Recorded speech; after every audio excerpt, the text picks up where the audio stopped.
वार वेला दोष कब आता है, इसके विषय में कल की कक्षा में अपन ने जाना था।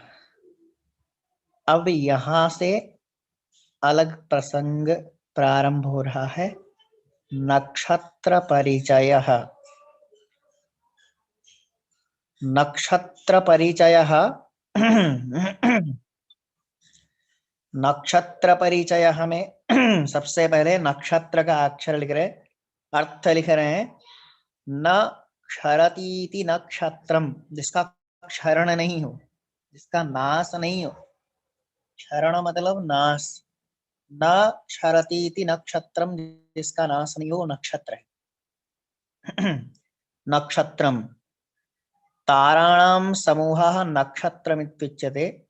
तारों का जो समूह है वही नक्षत्र है।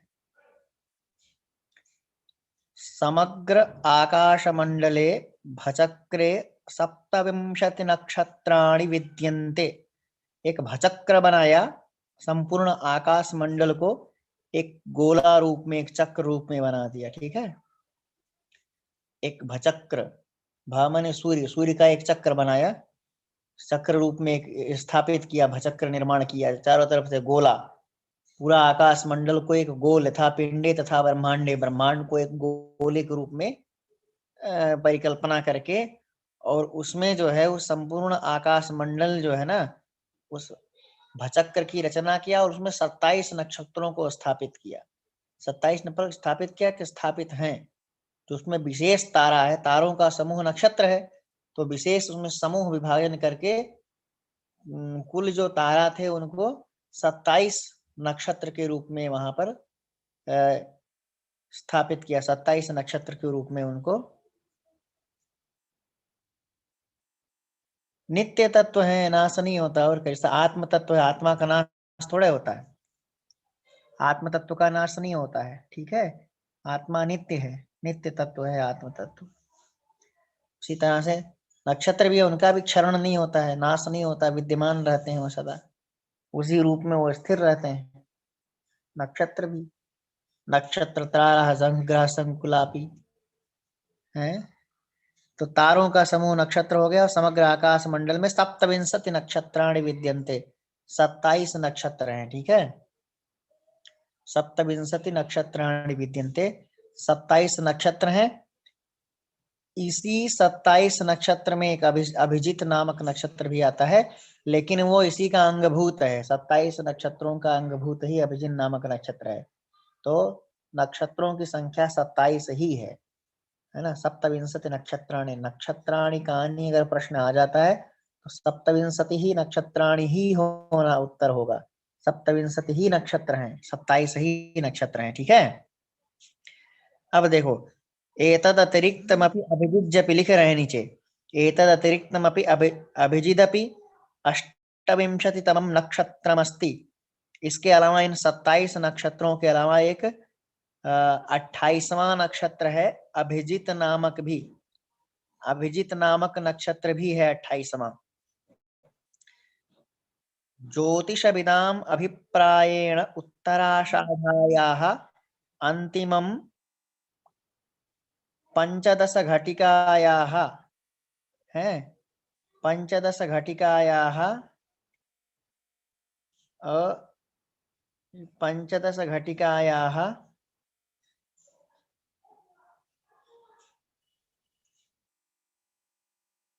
ठीक है। तो उत्तराषाढ़ा, उत्तराषाढ़ा जो नक्षत्र है उसकी क्या है, 15 यानी 15, अंतिम 15 घटिकाया, अंतिम 15 घटी। और श्रवणायाः प्रारंभिक 4 घटिकाः, और श्रवण नक्षत्र का प्रारंभिक 4 घटी मिल करके मिलित्वा 19 घटिकाः, 19 घटी अभिजिन नक्षत्र से वर्तन्ते। वो अभिजिन नामक नक्षत्र का है, अर्थात उत्तराषाढ़ा का 15 घटी, 15 घटी, और श्रवण नक्षत्र की 4 घटी, तो 15 4 19 घटी।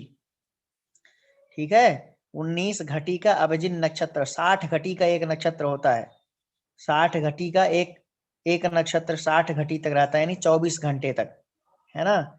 24 घंटे में 60 घटी का 24 घंटा होता है, 60 घटी का 24 घंटा होता है, तो 60 घटी का 24 घंटा होता है, तो 19 घटी का जो है अभिजिन नामक नक्षत्र होता है।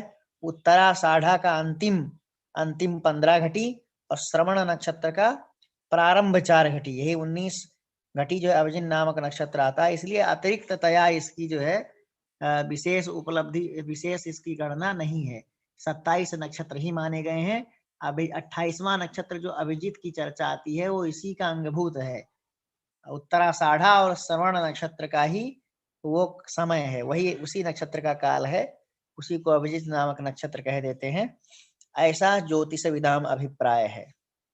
ज्योतिष शास्त्र के जो महर्षि हैं, जो ज्ञाता हैं, जो आचार्य हो चुके हैं, उनका यही अभिप्राय है, यही मत है कि उत्तराषाढ़ा और श्रवण नक्षत्र की जो 19 घटी है वही अभिजिन नामक नक्षत्र है।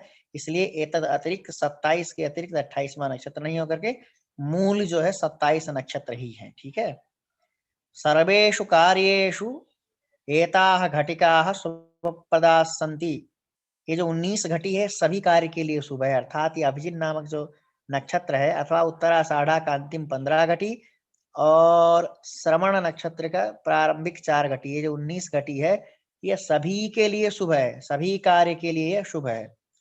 ठीक है, सभी काम के लिए ये शुभ प्रदाः हैं। एकस्य नक्षत्रस्य मानं 360 अंश वर्तते, 360 अंश है। 300 जो भचक्र है, भचक्र का मान जो है 360 है, और 360 को 27 से जब भाग देंगे तो 13 अंश 20 कला, 13 अंश 20 कला ये निर्धारित हो जाएगा। ठीक है, 360 अंश को अंश कला बिकला ये गणना है, ज्योतिषीय गणना है, अंश कला बिकला, तो 360 अंश जो है वो पूरा भचक्र है, और उसका 27 में विभाग कर देंगे, 27 में विभाग कर देंगे तो एक नक्षत्र का जो मान है वो 13 अंश 20 कला हो जाएगा। 13 अंश 20 कला का एक नक्षत्र होता है। इस तरह से 360 अंश का जो चक्र है उसमें 27 नक्षत्र है ना। 27 का जब भाग देंगे 360 में 13 अंश 20 कला आ जाएगा, है ना। अब इसके बाद देखो आगे, अब इसके बाद 20 कला मीन्स 20 कला मीन्स अब गणना है ज्योतिषी, कला बिकला जो है गणना है ना। अंश कला बिकला राशि ये ज्योतिषीय गणना है।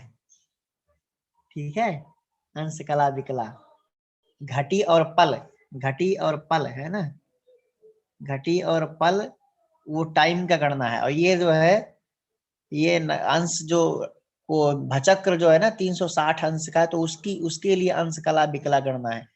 भाई 360 अंश का पूरा भचक्र हो गया, है ना, पूरा भचक्र 360 अंश का है, और 30 अंश की एक राशि होती है, 30 अंश की एक राशि होती है, तो 360 में 30 का भाग देंगे तो 12 बचेगा, अर्थात 12 राशि है ना। टोटल 360 अंश है, तो 360 अंश में 30 अंश की एक राशि होती है, 30 अंश की एक राशि है, तो 30 अंश की एक राशि है तो 12 राशि है, तो 360 में 30 का भाग दोगे तो 12 बन जाएगा, अर्थात 12, 360 का 30 विभाग करोगे तो 12 राशि बनेगी, तो 30 अंश की एक एक राशि हो जाएगी।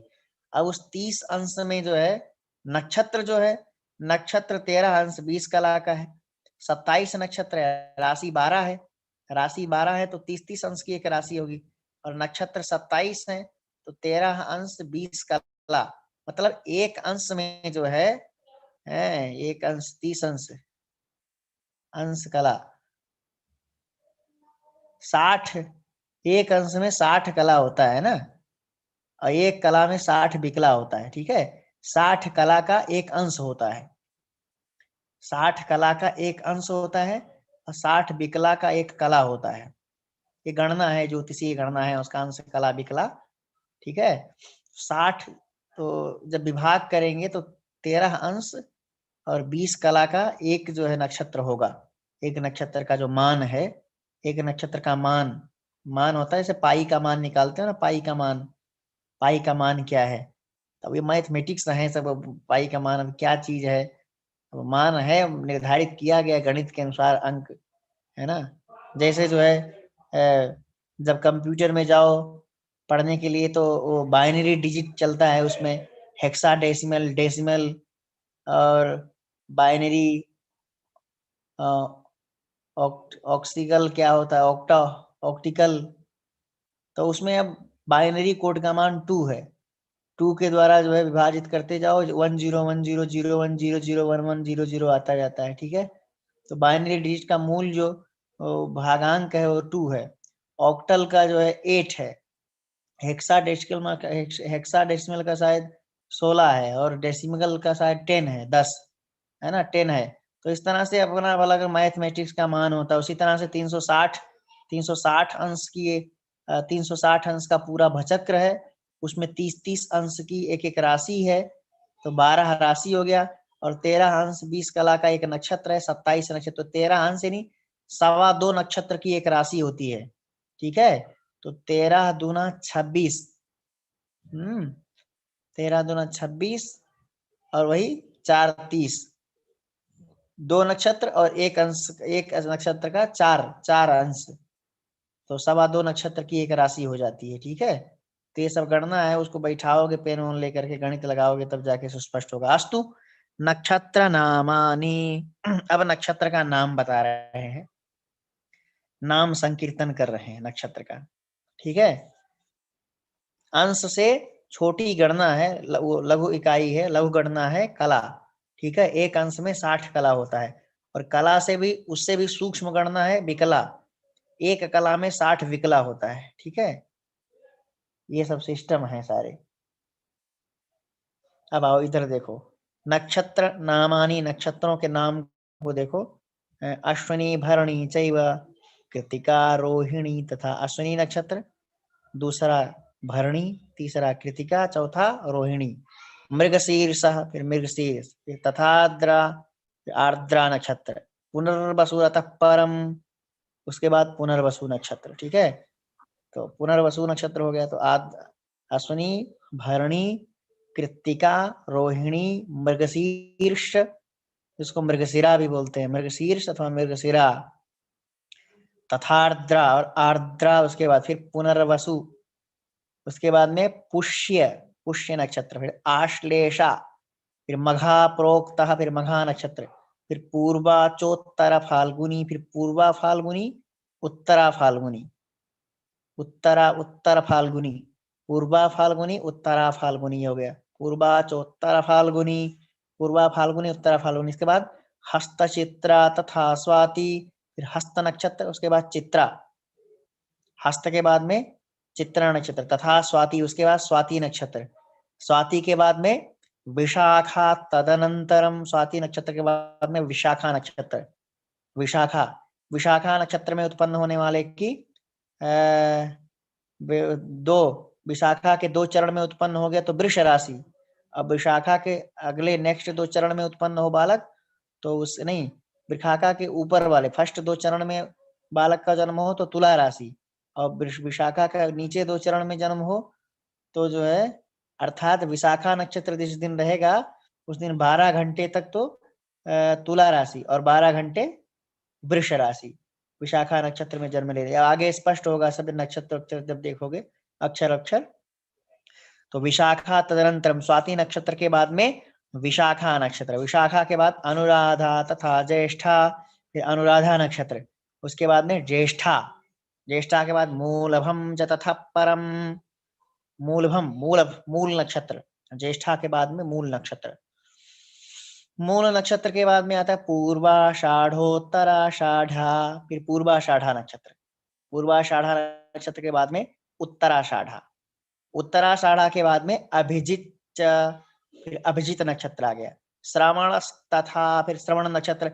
अब उत्तराषाढ़ा की वही 15 घटी और श्रवण की 4 घटी मिलकर के अभिजीत नक्षत्र। ठीक है, तो उत्तराषाढ़ के और श्रवण के बीच में अभिजीत नक्षत्र को रख दिया। धनिष्ठा च ततो गेया, उसके बाद धनिष्ठा नक्षत्र। ठीक है, उसके बाद में कौन सा नक्षत्र? धनिष्ठा। धनिष्ठा के बाद में शततारा। धनिष्ठा के बाद में शततारा में शतभिषा। शतभिषा नक्षत्र को शततारा कहते हैं। तो धनिष्ठा नक्षत्र के बाद में शतभिषा नक्षत्र। शतभिषा के बाद में पूर्वा भाद्रपदा प्रोक्ता ततश्चोत्तर भाद्रकम। पूर्वा भाद्रपद। शतभिषा नक्षत्र के बाद में पूर्वा भाद्रपद नक्षत्र, उसके पश्चात पूर्वा भाद्रपद के बाद में उत्तरा भाद्रकम।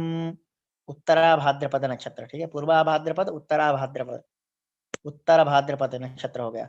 उसके बाद में अंतिम में रेवती चेति भानाम ही नामानि कथितानि वै सप्तविंशति संख्याकम सदसत् फल हेतवे। है ना, उत्तरा भाद्रपद या पूर्वा उत्तरा भाद्रपद के बाद में रेवती नक्षत्र अंतिम नक्षत्र है। ठीक है, ये सब भानाम नाम कीर्तानि, भानाम नक्षत्राणाम नामानि कीर्तितानि।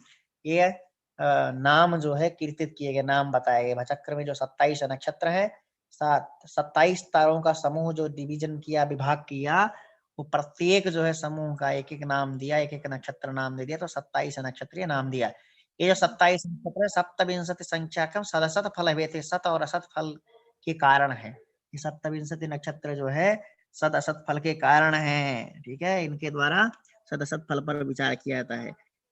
कौन सा किस नक्षत्र में कौन जन्म ले रहा है, उस नक्षत्र का उस व्यक्ति पर प्रभाव पड़ता है। ठीक है, उस नक्षत्र का असर पड़ता है। जैसे मूल नक्षत्र है अश्विनी, अश्विनी अश्लेषा मघा ज्येष्ठा मूल रेवती, ये सब नक्षत्र होते हैं मूल नक्षत्र माने जाते हैं। गंड मूल नक्षत्र, इनमें बालक अगर पैदा होता है तो उसको कष्ट होना, कई बातें होती है इसमें। इन इन सभी नक्षत्रों के अलग अलग चरणों के अलग अलग फलादेश हैं। कोई चरण ऐसा है कि ज्यादा खराब होता है, कोई कम होता है, कोई मीडियम होता है, तो अलग अलग स्थितियां हैं। ठीक है, तो नक्षत्रों से ये सब विचार किया, सद और असत फल के कारण जो है ये सब नक्षत्र है। सतफल असत फल का विचार किया जाता है, तो नक्षत्रों का नाम इन्होंने नक्षत्र नामानी कीर्तितानी कथितानी उक्तानी, नक्षत्र का नाम इन्होंने कीर्तित किया, मतलब कहा, उसको बताया। ठीक है, 27 नक्षत्र हैं। वस्तुतः 28वां नक्षत्र जो है अभिजीत नक्षत्र है, जो उत्तराषाढ़ा और श्रवण का है। उत्तराषाढ़ा और श्रवण के बीच का है। उत्तराषाढ़ा का 15 घटी और श्रवण का 4 घटी, तो वो श्रवण और उत्तराषाढ़ा का ही अंगभूत है अभिजीत नक्षत्र। अभिजीत नक्षत्र में कोई भी कार्य कर सकते हैं, बड़ा शुभ होता है। ठीक है, तो अश्विनी भरणी तो हो गया 27 नक्षत्र, अश्विनी भरणी कृतिका रोहिणी मृगशीर्ष आर्द्रा पुनर्वसु पुष्य श्लेषा मघा पूर्वा फाल्गुनी उत्तरा फाल्गुनी हस्त चित्रा स्वाति विशाखा अनुराधा ज्येष्ठा मूल पूर्वाषाढ़ा उत्तराषाढ़ा अभिजित श्रवण धनिष्ठा शतभिषा पूर्वा भाद्रपद उत्तरा भाद्रपद रेवती। यह 27 नक्षत्र हुए। अभिजित जो है 28वां नक्षत्र है, 28, तो उसमें वो जो है उत्तराषाढ़ा और श्रवण का ही अंगभूत है, उससे अलग नहीं है। ठीक है, अस्तु। अब जो है नक्षत्र जो है नक्षत्र में भी टाइम का विभाजन किया और विभाग करके एक एक विभाग के लिए एक एक जो है अक्षर निर्धारित किया, वर्ण निर्धारित किया। मतलब वर्ण क्या निर्धारित किया, वह चरणों का नाम दे दिया। ठीक है, ये नाम है उनका। जो नक्षत्र के जो कई चरण हैं, नक्षत्र के जो 4 चरण हैं, नक्षत्र के चारों चरणों का अलग अलग नाम दिया, अलग अलग नामाक्षर दे दिया। मतलब उस अक्षर ही वो नाम उस नाम का रख दिया, उस चरण का नाम वही अक्षर रख दिया। ठीक है, जैसे देखो लगभग कितना बताया था, 24 होरा, 24 होरा, हाँ ठीक है, 24 होरा का एक दिन होता है। नक्षत्र का भी लगभग 24 होरा नक्षत्र रहता है, 24 घंटे का नक्षत्र होता है। तो नक्षत्र में 24 घंटे में चार विभाजन किया, मतलब 4 चरण बना दिया, 4 भाग कर दिया। 4 भाग करके उसको एक एक चरण कर दिया। तो 24 घंटे को 4 से जब डिवीजन करेंगे, विभाग करेंगे, तो क्या हो जाएगा, 6 चौक 24 है ना। तो 6 घंटे का जो है एक एक चरण होगा। तो 6 घंटे में जो बालक पैदा होता है उसका अलग चरण, दूसरे 6 घंटे में दूसरा चरण, तीसरे 6 घंटे में तीसरा चरण और चौथे 6 घंटे में चौथा चरण होता है। इस तरह से चारों चरण के अलग अलग नाम दिए, अलग अलग नामाक्षर दे दिए, है ना। चारों चरण का अलग अलग विभाग कर दिया, चार चार विभाग किया, चारों के अलग अलग अक्षर से उनका नाम रख दिया, ठीक है। और अलग अलग चरण, जो 4 चरण विभाजित किए गए, उन चरणों का अलग अलग फलादेश होता है, अलग अलग फल होता है। कौन से अलग अलग राशि होती, किस चरण में उत्पन्न हुआ उसके अनुसार उसकी राशि निर्धारित की जाती है। नक्षत्र के किस चरण में उत्पन्न हुआ, प्रथम चरण में, द्वितीय चरण में, चतुर्थ, पंचम, किस चरण में, जिस चरण में उत्पन्न होता है उस चरण के अनुसार उसका नाम रख दिया जाता है, ठीक है। नामकरण इत्यादि करते हैं, लेकिन वो राशि का नाम होता है और बोलने का नाम अलग होता है। तो राशि नाम, बोलने का नाम अलग अलग होता है, ठीक है। राशि का नाम जो होता है वो विभिन्न प्रकार के कार्यों में आता है, और पूजा पाठ के समय या अन्य विशेष कार्यों के लिए उसका उपयोग किया जाता है। विवाह आदि में विचार किया जाता है राशि का नाम जो होता है, ठीक है। तो राशि का जो 4 चरण विभाजन किया, प्रत्येक नक्षत्र के 4 4 चरण कर दिए और चारों चरण के एक एक नामाक्षर दे रहे हैं। तो नक्षत्र चरण ज्ञान यहाँ करा रहे हैं अगले में।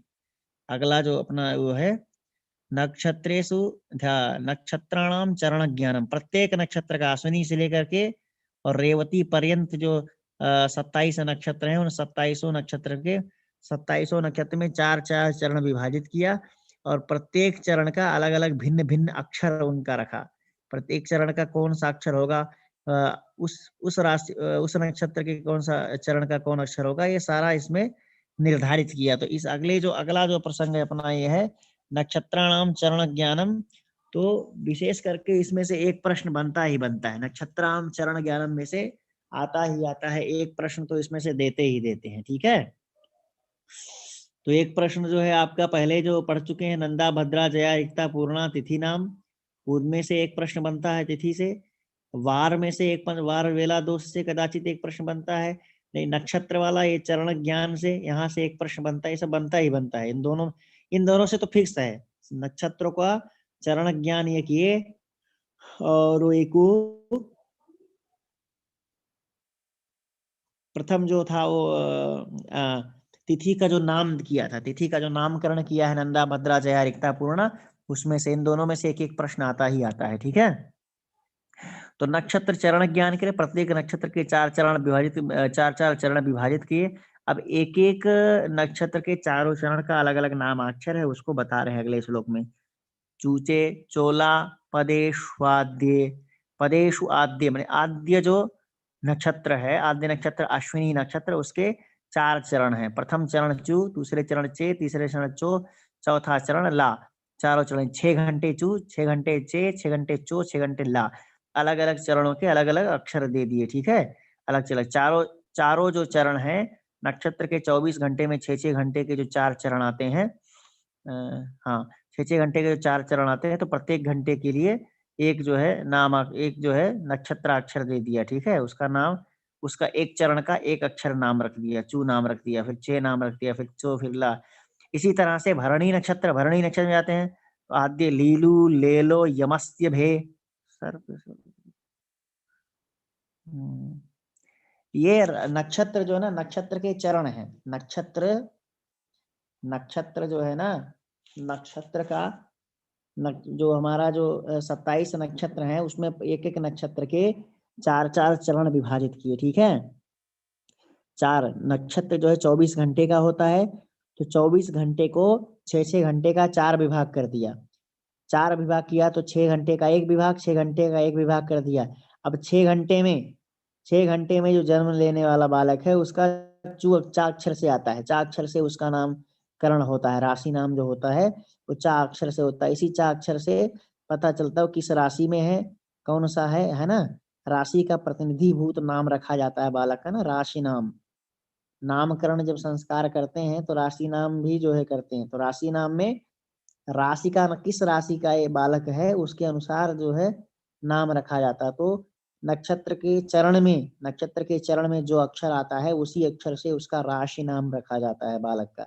और इसी राशि नाम से उसका जो है राशि निर्धारित की जाती है कि इसकी कौन सी राशि है। अथवा सामान्य रूप से जो राशि देखी जाती है वो इन्हीं अक्षरों से ही देखी जाती है। बालक किस नक्षत्र में जन्म लिया है, और नक्षत्र के जन्म लेने के बाद में कि किस समय जन्म लिया है, भाई 4 चरण है नक्षत्र के, 6-6 घंटे का एक एक चरण होता है। तो किस घंटे प्रथम चरण में जन्म लिया कि द्वितीय में, ये निर्धारित करते हैं। ये निर्धारित करने के बाद में प्रथम चरण में जैसे मान लो जन्म लिया, जैसे मान लो अश्विनी के प्रथम चरण में बालक जन्म लेता है तो उसके राशि का नाम का अक्षर क्या हो जाएगा, चू हो जाएगा। अर्थात तो चू चू से नाम होना चाहिए, तो उसको जो है चकार से मतलब रख देते हैं नाम की, ठीक है। चा से मेष राशि आ जाएगी, क्योंकि मेष राशि 2.25 नक्षत्र की एक ही राशि होती है, तो अब चू से ना रख करके चा से नाम रख देते हैं अपना, और उसकी राशि लड़के की मेष राशि हो जाती है, ठीक है। तो इस तरह से यहाँ पर राशि का निर्धारण या किसी का नाम देख करके हम पता लगाना चाहिए किसकी कौन सी राशि है, किस राशि वाला ये व्यक्ति है, तो इन्हीं अक्षरों से ही पता लगता है, ठीक है। इन अक्षर से ही हम निर्धारित करते हैं कि इस व्यक्ति की ये राशि है। ये जो अक्षर है नक्षत्र के चरणाक्षर जो दे रहे हैं, नक्षत्र के चरणाक्षर से ही निर्धारित किया जाता है कि किसकी कौन सी राशि है। हाँ, 12 राशि होती है, बिल्कुल। तो 12 राशि जब होती है तो 12 राशि के लिए ही अब आगे आएगा ना 12 राशि, तो इन 27 नक्षत्रों में ही 12 राशि विभाजित है। तो 2.25 नक्षत्र की एक राशि रहती है। जैसे एक नक्षत्र हो गया चूचे चोला या अश्विनी नक्षत्र हो गया, लीलू लेलो भरणी नक्षत्र हो गया, और तो 4 चरण इसका 4 चरण इसका, यानी दो राशि हो गई, ठीक है। 2 नक्षत्र हो गया, और सवा यानी एक चौथाई, एक चौथाई आ जाएगा। आ ई उ, ये 4 चरण है ना, तो इसमें आ ले लिया जाएगा। तो अर्थात 4 चरण का एक नक्षत्र होता है, 4 चरण का दूसरा नक्षत्र 8, और एक चरण जो है तीसरे नक्षत्र का कृतिका, कृतिका का एक चरण लेकर के ये मेष राशि बन जाएगा, ठीक है। 2.25 नक्षत्र की एक राशि हो जाएगी। अर्थात चू चे चो ला ली लू ले लो आ तक इन अक्षरों से जिसका नाम पड़ेगा, चूचे चोले चूचे चोला लीलू लेलो और आ, इन अक्षरों से जिसका नाम पड़ेगा उसकी राशि मेष राशि होती है, ठीक है। ये है, ये चक्कर होता है, उसकी राशि मेष हो जाती है, मेष राशि उसकी होती है। तो मेष राशि से उसका फलादेश करते हैं। इसी प्रकार से ई उ ए और ओ वा वी उ, 3 चरण इसका, 4 इसका, 7 और 2 वेवो वेवो वेवो, दो चरण इसका है ना, ये 2 चरण इसका लेकर के यह जो 9 चरण बना, 9 चरण की एक राशि दूसरी राशि आ जाएगी वृष राशि। तो अर्थात इसका मतलब क्या निकलेगा, वृष राशि कहाँ से होगी, तो ई उ ए ओ वा वी उ वेवो, इन अक्षरों से जिसका नाम होगा उसकी राशि वृष हो जाएगी। मेष, वृष के बाद में मिथुन का नंबर आता है, का की कु, है ना, का की 2 इसका, कु घा गा छा 4 इसका, 6 और के को हा 3 इसका, 9। इन 9 अक्षरों से जिसका नाम पड़ेगा उसकी राशि जो है मिथुन राशि हो जाती है। तो इस तरह से 9 है ना, 2.25 नक्षत्र अर्थात 9 चरण, 9 चरण का 2.25 नक्षत्र हो जाएगा। 4 चरण का एक नक्षत्र, 4 चरण का एक नक्षत्र, और सवा चरण जो है ना वो सवा एक चौथाई, वो जो है एक चौथाई एक चरण। तो इस तरह से 4 और 4 8 एक 9, 9 चरण का जो है 9 चरण की एक राशि, 9 चरण की एक राशि होती है। इसी तरह से हाँ 9 चरण की एक राशि, तो बिल्कुल 9 चरण की एक राशि हो जाएगी। अब जो है 9 चरण की राशि बनाते जाओ, 9 चरण की, इस तरह से 12 12 जो है 12 राशि है। तो 12 राशि हो गए, तो 12 जो है 12 नवा 12 नवा 108, तो 108 चरण हुए, यानी 27 नक्षत्र के 108 चरण होते हैं। 27 मल्टीप्लाई बाई 4 है, 27 नक्षत्र के 4 चरण है, तो 27 नक्षत्र के 4 चरण है, तो 108 चरण हो जाते हैं, ठीक है। 108 चरण 27 नक्षत्र के 108 चरण, और 9 चरण का एक राशि होती है, तो 12 नवा 108 चरण हो गए।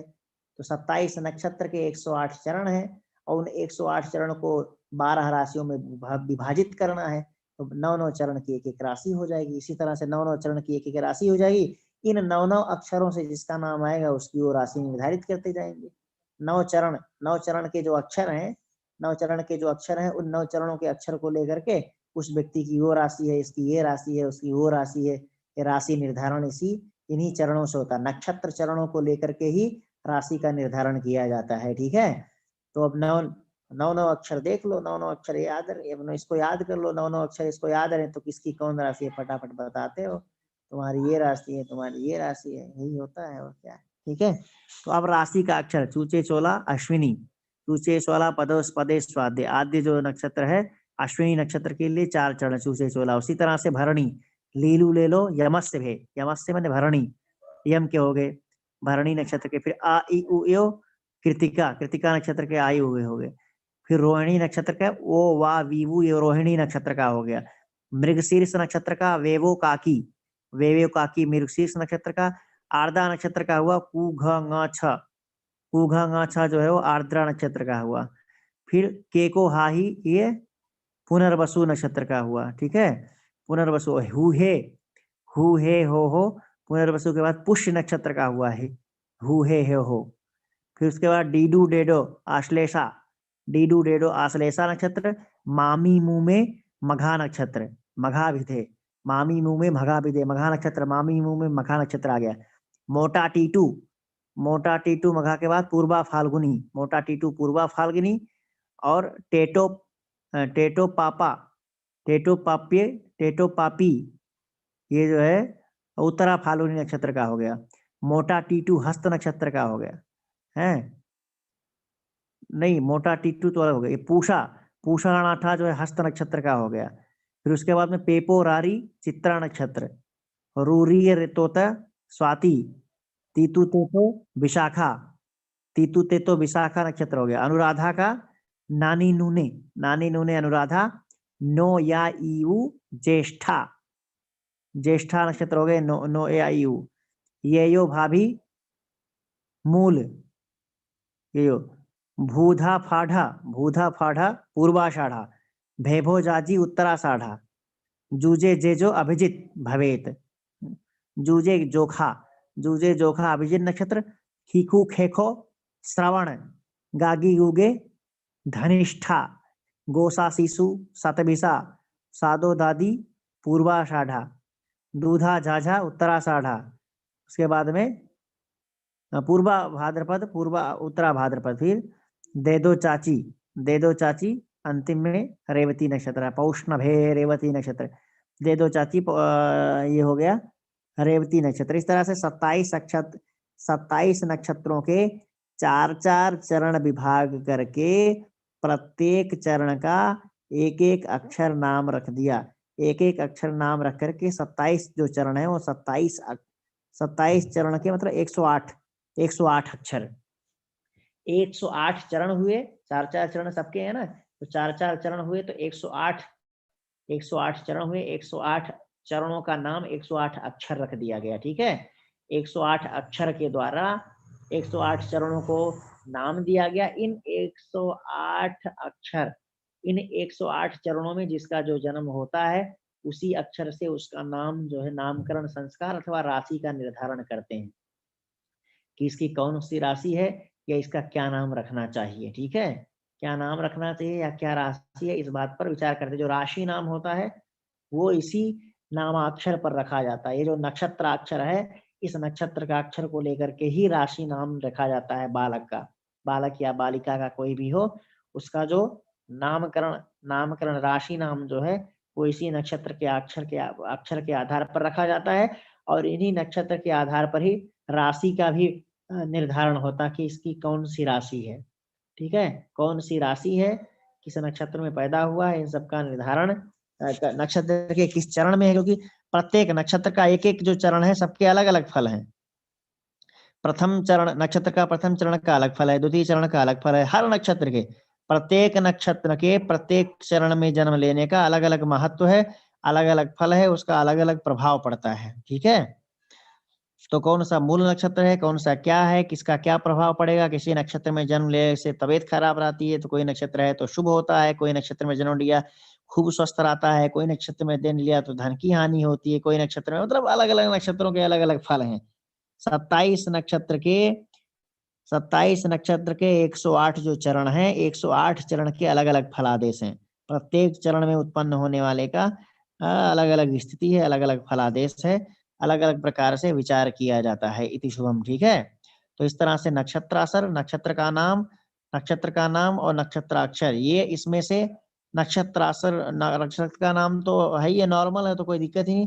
नक्षत्र के अक्षर में से एक प्रश्न आपके एग्जाम में जरूर आएगा, चाहे चूचे चोला आए, चाहे लीलू लेलो आए, चाहे आई हुए आए, चाहे वो आई हुए आए, कोई ना कोई एक जो है इसमें से आना ही आना है। वैसे भी इसको याद कर लो, याद करने से कम कोई पूछेगा कि इसकी कौन सी राशि है, तो तुरंत बिना देखे सोच करके बता दोगे तुरंत कि हाँ तुम्हारी ये राशि है, ठीक है। क्योंकि अक्षर मिला लोगे, अक्षर मिलाते ही तुरंत पता चल जाएगा इसकी राशि कौन सी है। तो 108 चरण के लिए 108 अक्षर निर्धारित किए गए हैं और 108 अक्षर में क्रमबद्ध 9 अक्षर जो है, 9 अक्षर मेष राशि, 9 अक्षर वृष राशि, 9 अक्षर मिथुन राशि। उसी तरह से मिथुन के बाद में 9 अक्षर मिथुन मिथुन कर्क में 9 अक्षर कर्क राशि, फिर 9 अक्षर अगला 9 अक्षर सिंह राशि, फिर अगला 9 अक्षर तुला राशि सिंह तुला, फिर अगला 9 अक्षर वृक्ष राशि सिंह तुला मकर, मकर राशि मकर कुंभ मीन। फिर इस तरह से क्रमबद्ध जो है 9 अक्षर जो है एक एक राशि के लिए निर्धारित कर दिए, ठीक है। निर्धारित करके और 9 राशियों का निर्धारण हो जाएगा। तो इस तरह से आपका नक्षत्र नाम और नक्षत्र चरण ये दोनों पार्ट जो है पूर्ण होता है, नक्षत्र नाम और नक्षत्र चरण। अब इसको जो है बार बार इसको पढ़ो, है ना, बार बार 2-3 बार 4 लिख लो इसको, लिख करके एक रजिस्टर बना लो, उसमें 9 अक्षर का एक राशि भी बना लो, एक चार्ट बना लो, चार्ट में पूरा लिख डालो, एक कॉपी में एक सुंदर चार्ट बनाओ, चार्ट के अंदर जो है पूरे अक्षरों को लिख डालो और 9 अक्षरों का करके उसमें एक एक राशि का भी नाम लिख दो, ठीक है। तो पूरे जो है 108 अक्षर लिख डालो और 9 अक्षर जो है 9 अक्षर की एक राशि भी लिख डालो और 4 अक्षर के एक नक्षत्र होते हैं तो वो भी लिखो। तो नक्षत्र